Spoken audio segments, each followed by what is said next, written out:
My name is Welty and I'm a top 1%er. Nice to meet you, peasants.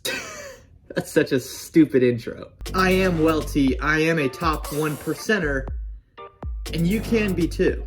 Excuse me. Yes, sir. If I'm worth $8 million, that's good news to me. According to Forbes 2023, the top 1% of earners in the United States bring in an annual salary of at least $597K. Yeah, I don't do that. That's not me. Let's keep reading. When it comes to net worth, the top 1% of Americans have a minimum net worth of around $11.1 million. Okay, also not me. I've shown you guys on the channel before what my net worth is. I am not close to 11 million, so how am I a top 1%er? In 2022, I paid off my student loan debt. And that's a sentence that less than 1% of people can state truthfully. Nearly all people eligible for the relief have taken advantage of it, with less than 1% of qualifying borrowers continuing to make payments on their debt. Oh boy. When news came recently that student loan debt forgiveness won't be what Biden once told us it would be, hush up, boy, as my mother would say. I was reminded of my video upload from about 10 months ago.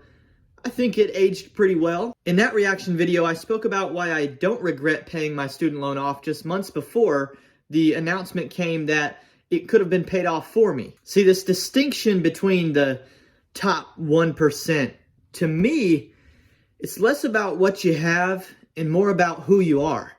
And that's why people like you and I can both become top 1%ers. Back to the Forbes article from earlier, quote, "There's no simple solution for a person to enter the world's top 1%. It often requires either a substantial inheritance to begin with, or starting a company that quickly becomes a massive industry leader such as Amazon.com or Tesla. Obviously, there's no way to plan for either of those eventualities." That analysis is negative, it's limiting. I think that becoming a decamillionaire over the course of a lifetime is practical based on executing for a long enough amount of time.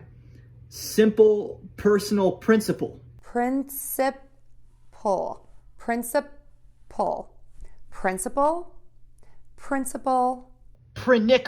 See, this specific financial data point about paying off student loans during a specific time period, a specific era in human history, that actually did qualify me probably for the first time in my life as top 1% of anything. And unfortunately, you can't time travel back to do the same thing I did just so that you also qualify. But it's not even about that. It's more about accepting, adopting, prioritizing traits that would make someone do something like that. See, it didn't even make mathematical sense for me to do what I did, paying off a zero interest loan that may or may not be paid off for me. It was a statistically odd decision, but it was about what it embodied. It was economic proof to myself that there's no price on the traits that I value. Accountability, consistency, tenacity, sacred honor, generosity. I can go on with the traits that this action represented to me in that moment. Tattoo this stuff on your heart, my friends. You've seen the society we're in.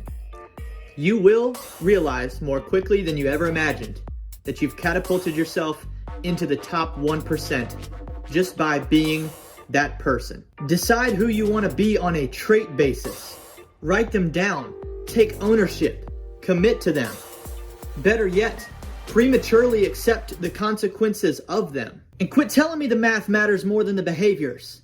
Because the 99%, look where they're at now. A third of student loan debt holders spent the extra money that they thought would be wiped clean. People whose loans were paid off. They got that refund back. They spent the money. And now they're in debt again. And many of them spent the money on things like vacations, retail items, alcohol, drugs, and gambling. Alcohol, drugs, and gambling? Over half of borrowers now say they don't feel prepared once student loan repayment starts back up in October. But, oh, what a fluke, because the president told us it was going to be this way, and, oh, we don't ever get lied to by the politicians.